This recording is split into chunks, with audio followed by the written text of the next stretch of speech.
네, 안녕하세요. 저는 광개토 태왕릉 비문 해설과 임나가라의 위치를 쓴 저자 김수지라고 합니다. 안녕하시죠? 저 오늘부터 제 책에 관한 내용들을 짤막짤막하게 여러분들의 이해를 돕기 위해서 강의안을 동영상으로 작성해서 올려보려고 합니다. 광개토 주로 이제 제 책은 저의 이제 박사학위 논문을 단행본으로 출간한 건데요. 앞에 부분에 연구사 부분은 게재하지 않고 그 뒤에 부분만 실어서 앞에 부분에 연구사 부분도 좀 말씀을 드려야 될 것 같고요. 그리고 현재 남한에 임나일본부가 있었다는 내용으로 모든 학계의 이론이 정립되어 있는데 그 이론들이 어떤 내용인지도 여러분들한테 전달해야 될 것 같아서요. 먼저 이 내용부터 말씀드리려고 합니다. 오늘 1강은 제 남한 임나 일본부설의 내용이 무엇인가, 즉 다시 말해서 한반도 남부에 있었던 고대 국가 가야가 임나라는 게 이른바 학계의 정설인데요.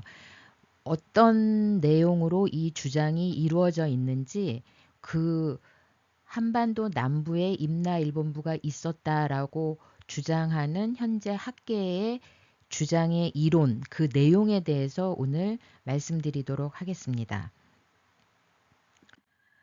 보시면요. 먼저 이제 일본 서기에 대해서 먼저 말씀드릴 건데요. 일본 서기는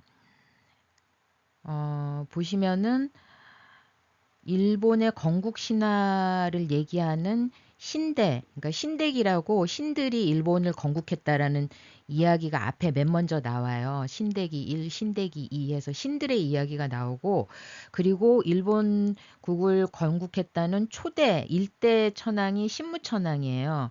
일본 말로는 진무천황이라고 합니다. 그래서 신무부터 지통천황까지 41대에 이르는 7세기 말까지의 일본 역사를 이른바 일본 천황 중심으로 기술되어 있는 편년체 역사책인데요. 이 책은 720년 8세기에 편찬되었다고 전해지고 있는데요. 이 당시에 편찬됐다고 하는 책이 지금 전해지고 있는 것은 아닙니다. 이 이제 필사본으로 전해지던 게 최초로 목판 인쇄본이 되는 건 에도 시대예요. 에도 시대가 이제 1603년부터 1868년인데요. 이때 17세기에 최초로 목판 인쇄본이 여러 번 나왔는데, 최초로 나왔던 목판 인쇄본도 현재 전해지는 건 아니고요. 여러 목판 인쇄본이 나온 것들 중에서 현재 남아서 전해지는 판본 중에 일부가 판본이 전해지고 있는데요. 최초의 판본이 또 전해지고 있는 것은 아닙니다. 근데 현재 이제 여러분들이 이 일본 서기를 어디서 읽으실 수 있냐면 동북아 역사넷, 그러니까 네이버나 구글 검색창에서 동북아 역사넷을 치시면 거기 들어가시면 일본 서기가 다 번역돼 있고요. 거기 보면 중국 고대 문헌 이런 것도 다 번역이 돼 있습니다. 그래서 다 원 자료를 다 보실 수 있는데요. 동북아 역사넷에서 번역해서 내놓은 판본은 뭘 보고 한 거냐면 인파서점이라고 일본의 유명한 그 출판사가 있는데요. 오래된 유서 깊은 출판사인데 이 인파서점의 일본 고전 문학 대계, 여기서 일본 서기 상하, 이게 1965년, 67년에 나온 그 판본을 가지고 동북아 역사넷에서 번역을 해서 일본 서기를 번역을 해서 올려놓은 겁니다. 참고로 아시면 되겠고요. 오늘 이제 여러분들이 집중적으로 공부하실 건 무엇냐면요. 가장 문제가 되는, 그리고 가장 많이 알려진 그 핵심적인 일본 서기의 내용에 대해서 먼저 알아보실 건데요. 제가 이제 말씀을 드릴게요. 일본 서기의 신공기라고 있습니다. 신공왕후라고 하고요. 신공왕후는 일본말로 진구왕후라고도 하는데요. 이 사람이 누구냐면 14대 천황 중해 천황이라고 있어요. 중해는 일본말로 주아이라고 합니다.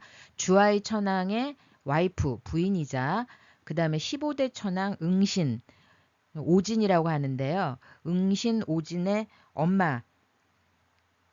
엄마가 신공왕후예요. 진구왕후인데 그 사람에 대한 이야기가 일본서기 신공기에 나와 있는데 여기에 이제 사마를 정벌했다, 어, 신라를 정벌했다 이런 얘기가 여기에 나옵니다.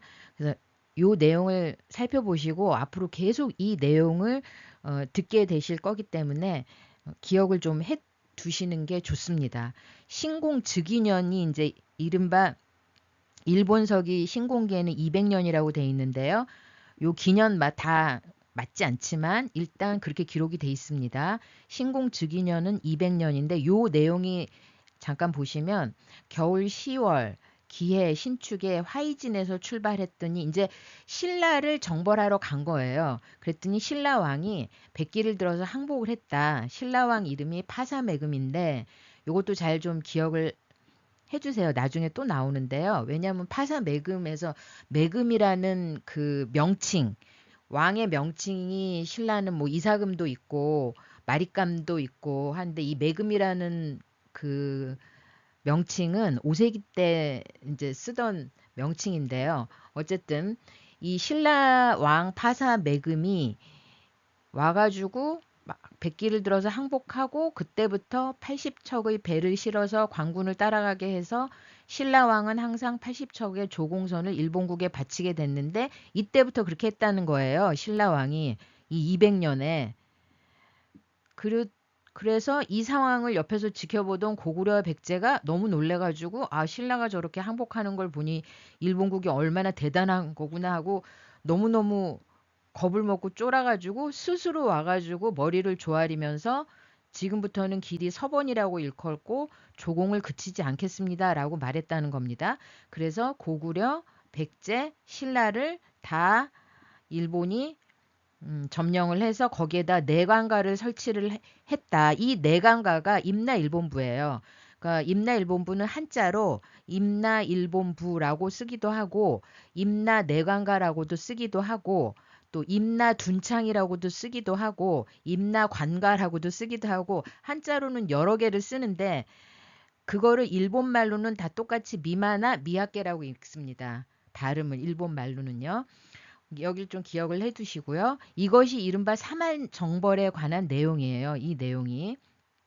이게 신공기에 이렇게 쓰여 있고요. 그 다음에 신라 정벌 기사는 신공 49년, 249년에 이제 나와 있는데요. 49년에는 이런 내용이 나와 있습니다. 이제 신공왕후가 신라를 정벌하러 갑니다. 바다를 건너 탁순국에 이르러 신라를 공격하고자 했다. 그때 누군가가 군사의 수가 적어서 신라를 깨뜨릴 수가 없습니다. 그래서 군사를 더 보내달라고 증원군을 요청을 해요. 백제에다가. 그래서 그 신공왕후가 데리고 온 군사와 그다음에 백제 군사가 탁순에서 모두 집결해서 만난 거예요. 지금 이 탁순을 현재 학계에서는 대구라고 말하고 있습니다. 탁순에서 집결해서 신라를 공격하여 깨뜨리고 그리고 이제 여기서부터 그 유명한 칠국이 나와요. 비자발, 남가라, 탁국, 알라, 다라, 탁순, 가라 칠국을 평정했다. 그러면서 신라를 공격했는데 비자발, 남가라, 탁국, 알라, 다라, 탁순, 가라 이게 그 가야 칠국이라는 겁니다. 신라를 정벌하러 갔는데 신라를 공격해서 정벌을 하고 가야 칠국을 접수를 했다는 거예요. 그러면서 탁수는 대구라고 말하고 있고요. 남가라는 금관가야라고 얘기하고 있어요. 금관가야는 여러분도 다 아시다시피 어디 있었던 나라입니까? 김해에 있었던 나라죠. 김해에 금관가야가 있었던 거죠. 거기 가면 또 다 그 유물유적이 다 있는데요. 이 일본서기 신공 49년에 나오는 이 남가라가 금관가야라고 말하고 있는 겁니다. 지금 현재 학계가요. 어쨌든 그리고 이렇게 칠국을 평정하고 난 다음에 고해진에 이르러 남만 친미다래를 무찌르고 백제에게 주었다. 요거는 기억을 해 주셔야 되는데요. 백제에게 준 이유가 있어요. 이 문맥에 따르면 군사의 수가 적어서 신라를 깨뜨릴 수가 없다 해서 400개로를 백제한테 보내서 군사를 데리고 온 겁니다. 그래서 어떻게 된 거예요? 연합군이 형성이 된 거예요. 백제하고 신공항우가 데리고 온 군대하고 서로 연합을 해서 칠국을 평정하고 고해진 남만 친미다래를 또 무찔렀는데, 그래서 백제 몫으로 연합군이니까 고해진 남만 친미다래를 줬다는 겁니다. 지금 이게 연합군이기 때문에. 어쨌든 그 다음에 내용을 보면요. 이에 백제왕 초고와 왕자 귀수 또한 군대를 이끌고 와서 만났다. 요새 이 초고가 있죠. 초고가 근초고왕이라고 주장하고 있습니다. 현재. 그리고 이 귀수는 근초고왕 아들이 근구수왕이죠. 이 귀수가 근구수, 그러니까 왕자 근초고왕이 임금일 때 이제 왕자는 근구수왕이죠. 그래서 여기 초고왕이 근초고왕이고 이 귀수가 근구수왕이다. 이제 이렇게 얘기하고 있죠. 그래서 아무튼 이런 상황이 쭉 지나서 백제왕 근초고왕이란 얘기죠. 일본 천황한테 앞으로 영원히 서번이라 칭하면서 해마다 조공하겠다라고 맹세했다는 거예요. 자, 이제 이런 내용이 신공 49년의 내용입니다. 기년으로는 249년이에요. 근데 이제 요 내용에 대해서 지금 현재 학계는 뭐라고 얘기를 하고 있냐면요. 이른바 정설이라는 고대사 학계의 해석은 신공 49년에다가 120년을 더합니다. 이걸 이른바 이주갑설이라고 해요. 이주갑, 일주갑이 60년인데 120년이면 이주갑이잖아요. 근데 이 249년은 근초고왕 때 연대가 아닙니다. 그래서 249년에다가 120년을 더하면 369년이 됩니다. 그러면 369년은 여러분이 그 백제봉기에 들어가서 보시면은 근초고왕 24년이에요. 여러분 백제봉기, 신라봉기 뭐 이런 걸 어디서 보실 수 있으시냐면 삼국사기요. 한국사 데이터베이스, 그러니까 네이버나 구글에 들어가셔서 한국사 데이터베이스를 치시면 거기에 들어가면 모든 자료를 다 원문과 번역본을 다 보실 수가 있습니다. 거기 보면 백제 근초고왕 24년이 369년이에요. 그러니까 신공 49년인 249년에다가 120년을 더하면 369년이 되는데 요때가 근초고왕 24년의 일이다. 그래서 지금 학계에서 주장하는 그 이른바 정설이라는 주장은 어떤 내용이냐면요. 근초고왕이 가야가 있었던 한반도 남부를 공격해서 접수했던 일을 이걸 경략이라고 합니다. 경략했던 일들을 일본석의 편찬자가 훔쳐서 자기들 일이 아닌데 마치 고대 일본의 신공이 한반도를 침략했던 것처럼 꾸며서 썼다는 거예요. 이 이제 지금 학계의 주장은. 따라서 신공기에 나오는 지명들, 또 백제, 신라, 고구려 이 국명들은 모두 한반도에 있었던 지명이다.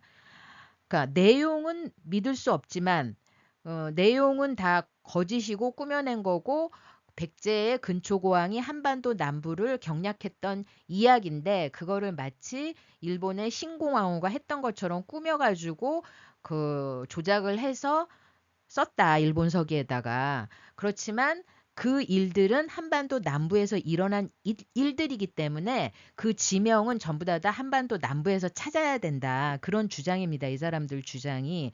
그래서 일본서기에 나오는 백제신라를 비롯해서 지명들은 모두 한반도에 있다. 그래서 이분들 주장은 일본서기의 내용은 믿을 수 없지만 일본서기에 나오는 국명과 지명들은 다 한반도에 있었던 지역이며 나라들이다. 이제 이렇게 얘기를 하고 있는 겁니다. 이게 지금 현재 고대사 학계의 해석이에요. 그래서 정리를 해드리자면 일본서기 신공 49년에 나오는 남가라는 이 남가라라는 말이 그 삼국사기나 삼국유사에 나오지 않습니다. 전혀 나오지 않는 지명인데 이 남가라가 바로 금강가야다. 이제 이렇게 주장하고 있고요.